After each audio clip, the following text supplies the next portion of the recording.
welcome to another episode of Coffee with Genially. I have the queen of branching scenarios here with me. So thank you very much, Christy Tucker, to Coffee with Genially. How are you, Christy? I'm good. Thank you so much for having me. Thank you so much for accepting this invitation. I can't wait to start talking about branching scenarios, your experience, and everything. And I'm sure that our audience as well. Let's start. All right, let's go.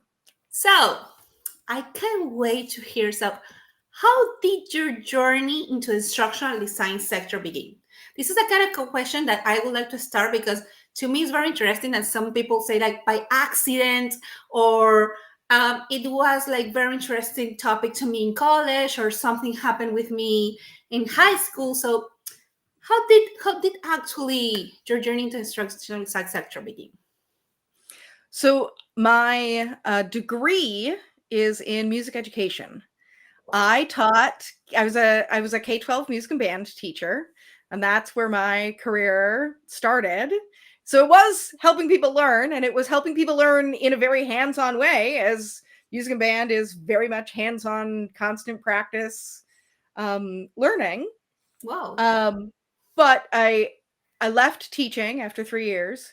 I did corporate training. I did software training and trained people how to use Microsoft Office Wow. for a couple of years. So I did the teach people how to use Excel and PowerPoint and Access and Microsoft Mark, Project.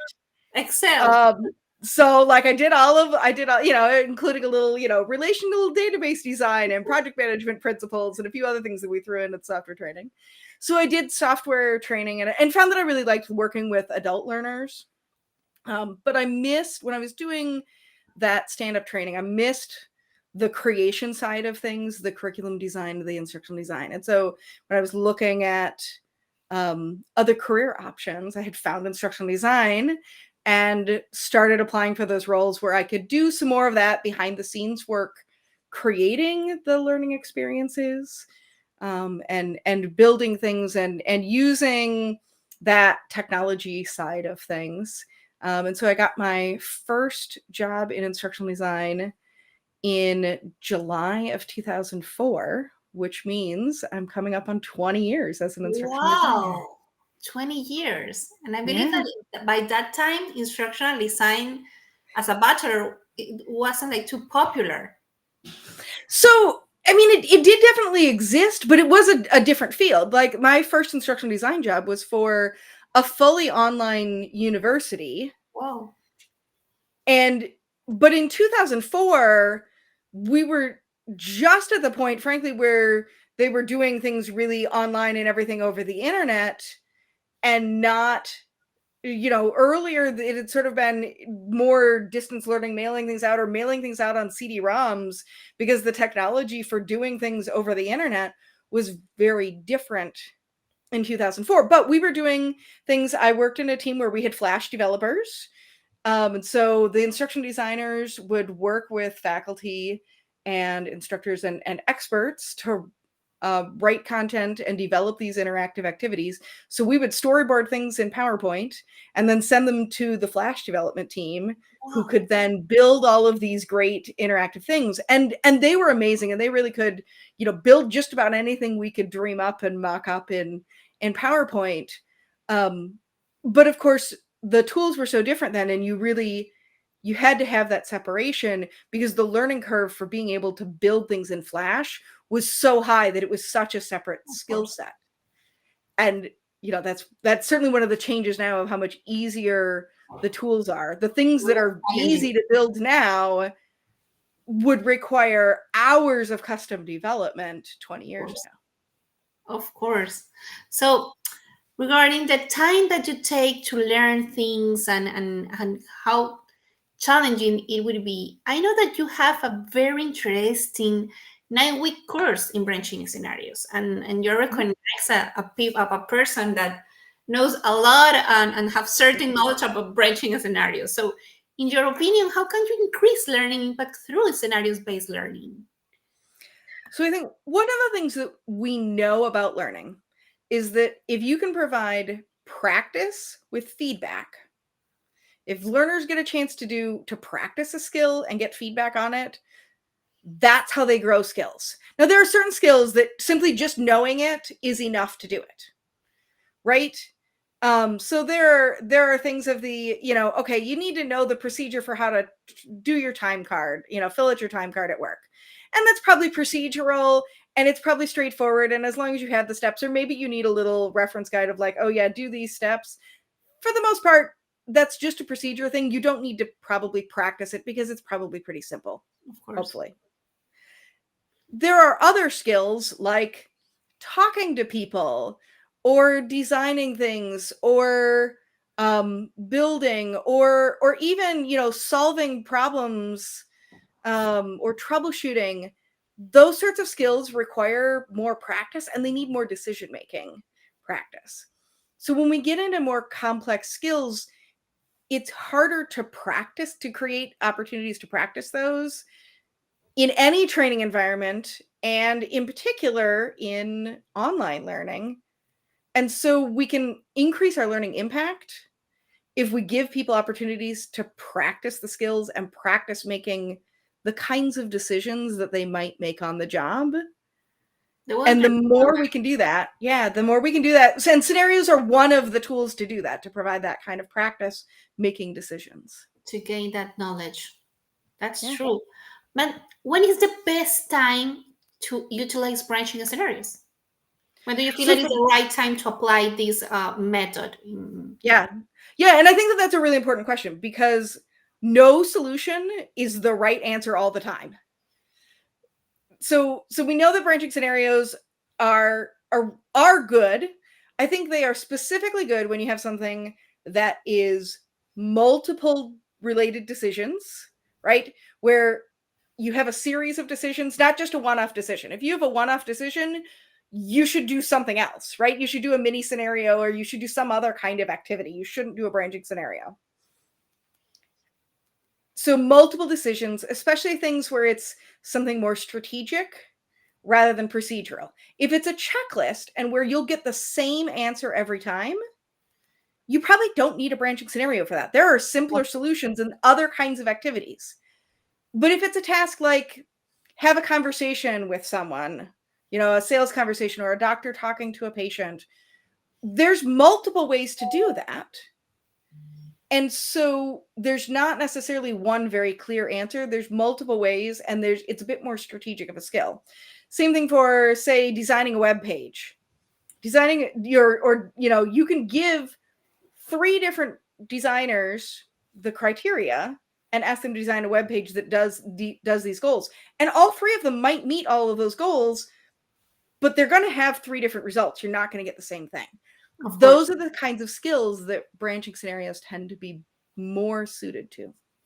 And actually put your learners in control. Exactly. So you put your learners in control, you have them do things, not just talk about them, you need to do more than just remember. Not that remembering is not important. You do need to remember things. You do need to learn things, but also we're kind of bumping up to higher level skills, thinking about how you apply it. Yeah. And how do you measure the success of your learning solutions? Like we put our learners in to practice and to get engaged with that content, and then how we can measure the success. So I think that this is a challenge, I think, for everybody, right? Of getting good buy-in and how do you measure success? So because I'm an external consultant and I'm not working within organizations, it is admittedly a challenge for me to get the results of things afterwards. And I want to be honest about the fact that it is a challenge. It's gonna be a challenge for people internally too, but externally sometimes it's interesting to hear. Right. Like I develop a solution and I deliver it to them. And even if I help write, a good learner survey, I don't necessarily even see those results. So I do think that one of the things we can do in almost any position, whether we're external or internal, and even with limited resources, is write better surveys. Will Thalheimer's book on performance-based learning evaluations has really good ways to improve the survey questions. And then I think we also can look at some of the things like, what are the other results? So if it's safety training, are we reducing, are we tying things to other metrics? Some of that does rely on, at the very beginning of the process, asking some questions about, I in my screening questions for clients at the beginning, either in the discovery or in a kickoff meeting, one of the questions is, what will it look like if this project is successful? So that we're talking about, is there a metric that you're trying to look at to see, is this successful? And then we can tie that for whatever it is for that client and what they need. And sometimes it is that they're selling things, and so the metric that's useful is sales for it, for a course that they're selling, and if that's what's important to the Wow. client, right? Something that's more engaging, and we can have, so scenarios can make something that is easier for them to market, and they increase their sales, or they increase learner retention within a program, and that might be the metric that they're actually using, even if that's not the ideal textbook. We should always be measuring some actual business result. And yes, in the ideal world, we should. And also, we all live in the real world, and sometimes we work with what we can get. Totally. Like it's Yeah. challenging because some things, like I imagine that maybe some clients have they would like to explain complex process for an onboarding to a specific, Right. I don't know, Yeah. machine. And I always give that example because we know, like, in Genially we have companies that use our platform to do onboardings and to train their employees to for Mhm. certain type of process, but it is Mhm. difficult. Like, they need to be clear to the instructional designer so they can build the right and use the right technique to train or to get that successful Yeah. outcome. Yeah.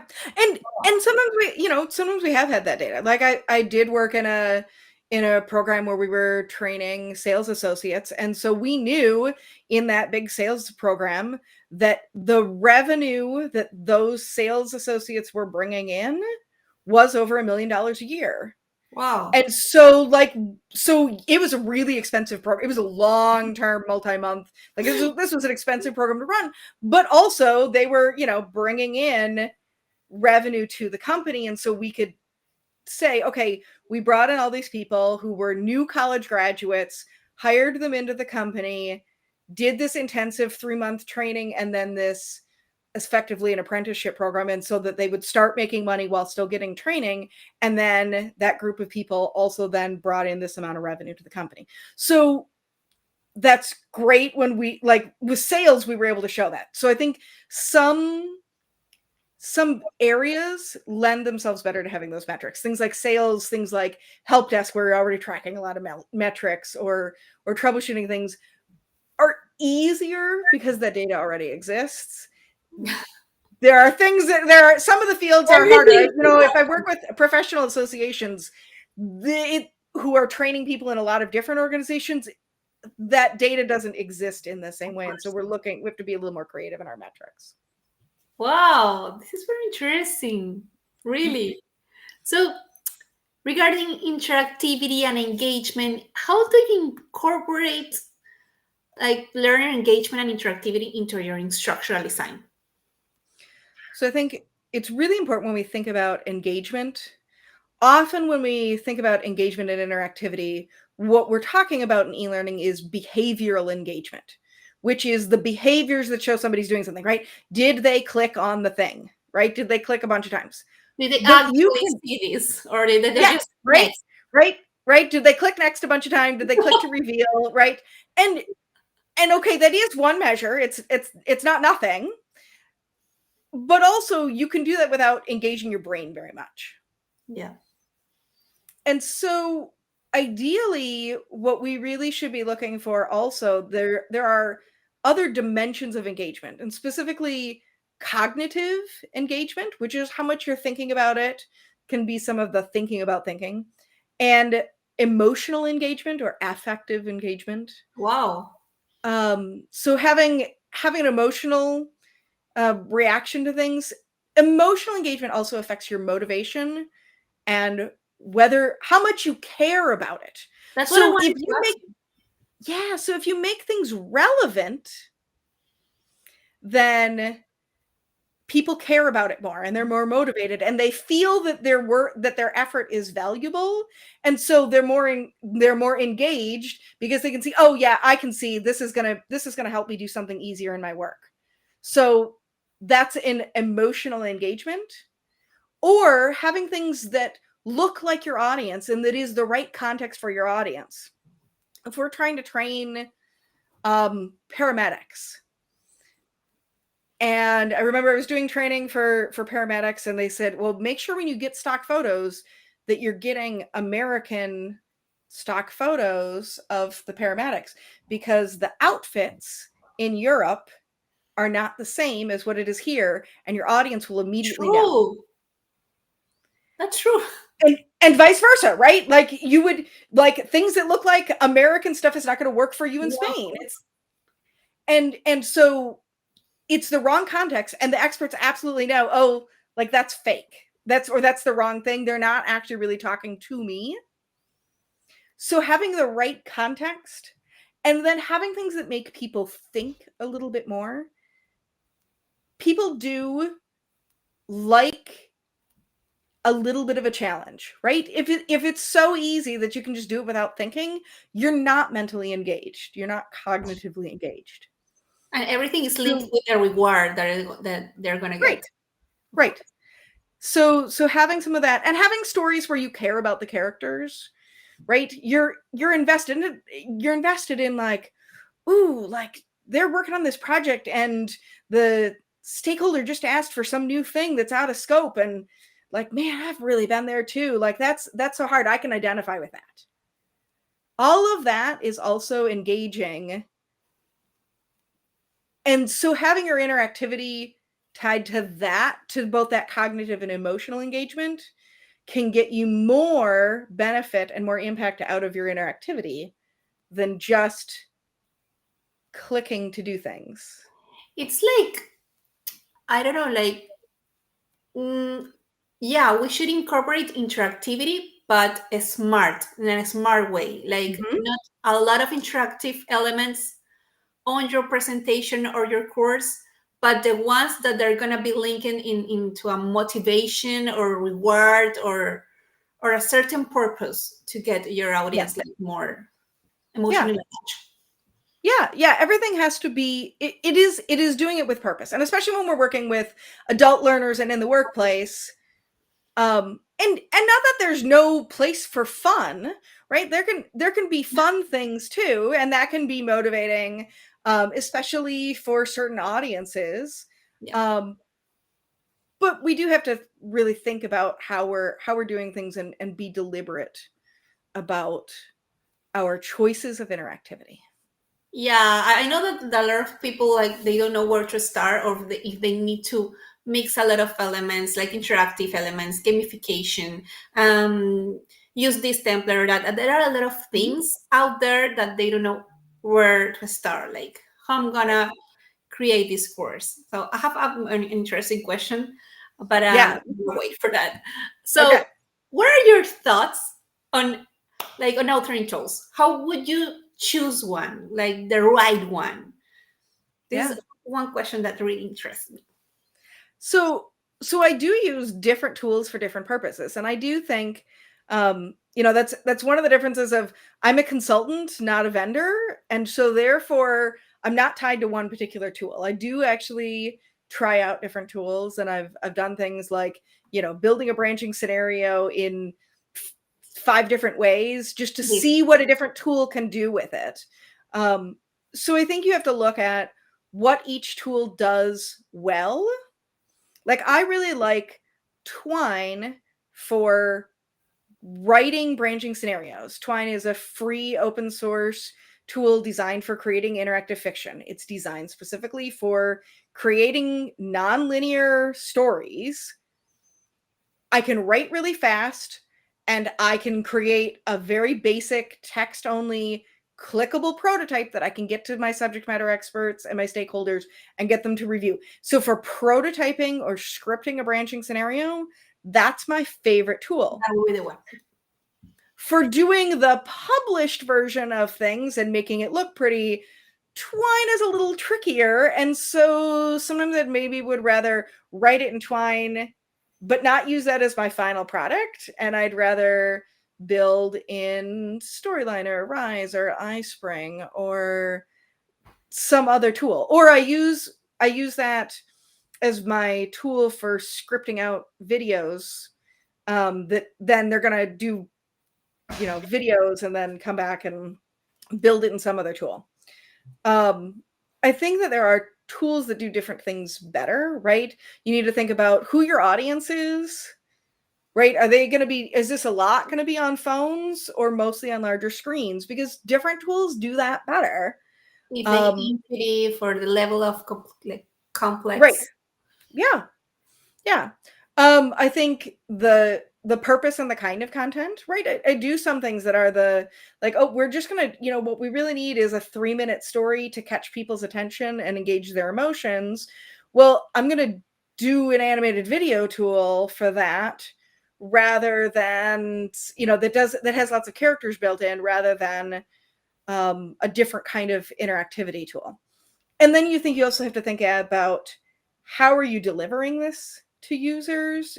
Is it all going to be in a learning management system, or is this going to be outside of a learning management system? Does your learning management system do SCORM, or are you actually outside of SCORM and you need to have other things that make it easy to just embed content?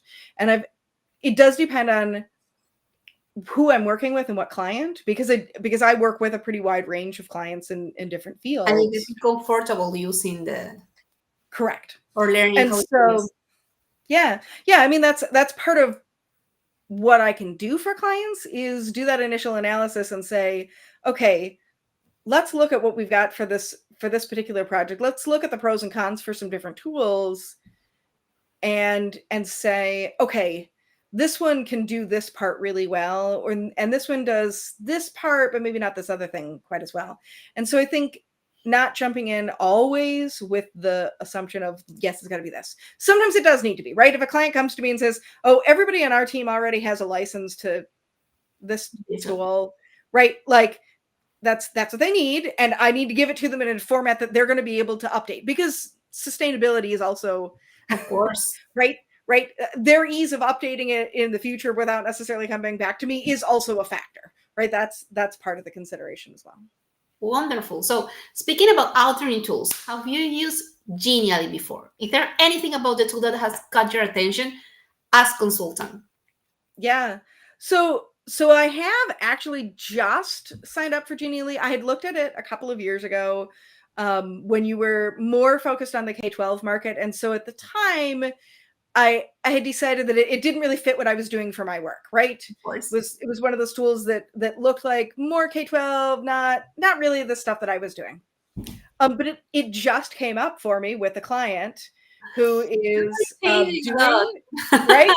So this was the thing, right? So I'm looking at things. So he's doing an LMS that cannot accept SCORM files, which eliminates a lot of the tools that I would normally be looking at. And so we were looking at other tools, and he's got a younger audience. At least some of the audience for this will be school age. And so he'd asked, it's like, well, I really want, a drag and drop activity where they can sequence things. And I'm like, I'm pretty sure I can do that in Genially. Let me go see. Yeah. And you know what? I could go in, and in a half an hour, I could get something together, found a couple of pictures, did a thing of okay, yeah, here, look, you could sequence this project, enough to show him a very quick prototype, get it, figure out how to embed it in his LMS, and show him okay, here in the sandbox, I know this isn't perfect, but this is what you were kind of looking for. Oh, okay. So he's just oh, I've been trying to figure this out. I've asked 3 different people and nobody figured out how to put this kind of interactivity into this LMS. And I spent 2 hours. And collect data into Genially and work simultaneously in your workspace. There are a lot of things. We have new cool features, I have to say. Yeah. And so for him, I think we're definitely looking at Genially as part of the solution for what he's doing, because he's not going to have a full-blown LMS the way that most workplace training things would have. but he would still like to get some data on that and to have some more interactivity in this tool that essentially that LMS does videos, PDFs, and quizzes. And that is it. And the quizzes are very boring. And engaging quizzes. Right. And so like there's just a limit. And so, right, so this is part of the thing, right? I didn't come in with the preconceived assumption of like, well, I use Twine most of the time, or I use Storyline, or I'm going to just use the tool I'm used to. Of course. And so that I will say that it's going to be part of the solution for that particular client, because it does absolutely meet the need of what he was looking for. You know that I met a person in a DevLearn last year, and we were talking like, yeah, actually, Genially is a tool that stands alone, but that complements well with other tools as well. So we know people that they complement Genially and they create gamification activities at Genially, and they embed or integrate in a Storyline. Or for example, they create videos at Beyond and they integrate at Genially, or like it's a tool that it's super versatile. You just have a million of templates. You can start in a black Canva if you would like to start from scratch, or if you would like to use different templates. That's cool as well, because you need to maximize your time. We just have different use cases, so it is easier. So I believe that for an instructional designer that is starting, or they're with different I don't know, projects in mind, and they don't know where to begin, Genially is the right tool to use. I can't wait to hear your feedback about Genially, like the full review, guys. Christy Tucker will give us a full review about Genially, and I can want to yeah I can't give you a full review right now because I've only done I did that quick prototype. I will say it was really nice, right? Like I did one little quick prototype, and I'm gonna have, so I need to go back in and do some more testing. But it really did, like I really was able to sign up for an account, get a prototype, get it into the LMS, and show it to my client in a really short amount of time using one of the templates, and that's a point in favor of the tool for sure. That's amazing. Thank you very much for that. So this is a question that intrigues me. Like, what advice would you give to our community of instructional designers who are just starting out or transitioning? Like teachers, like they don't know that there are a bunch of tools, authoring tools, AI. There's a lot of information on LinkedIn and on certain forums at different conference, and I believe that this is a great question, because sometimes they don't know how many subscriptions they need to subscribe in or get in. Like, what would be your advice? So I think it is important to know that instructional design is a field where you will never be done learning. There will always be things to learn. I am 20 years into this, and I am absolutely learning new things on a regular basis. If I quit learning new things, I will have to go find another field to be in. So you can't possibly learn it all. And I think sometimes when people are trying to transition, they're like, oh, there's all these things and I got to learn all the 100 things. And you don't need to learn them all. You do need to learn some. You do need to have some foundations. I think you can look at things like some of the competency models for instructional design skills, right? ATD has a competency model. IBSTIPI has a competency model that are sort of these are the skills that we have done the research and figured out that these are the skills that instructional designers should have.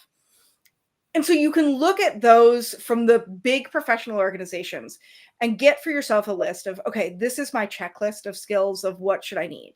Some of it is going to be technology and visual design skills, because I find, especially if you're coming as a teacher, that tends to be areas where you're lacking. You already know a lot of the how do people learn, how do you write good multiple choice questions. You learn some of that in your ed psych classes if you were a teacher.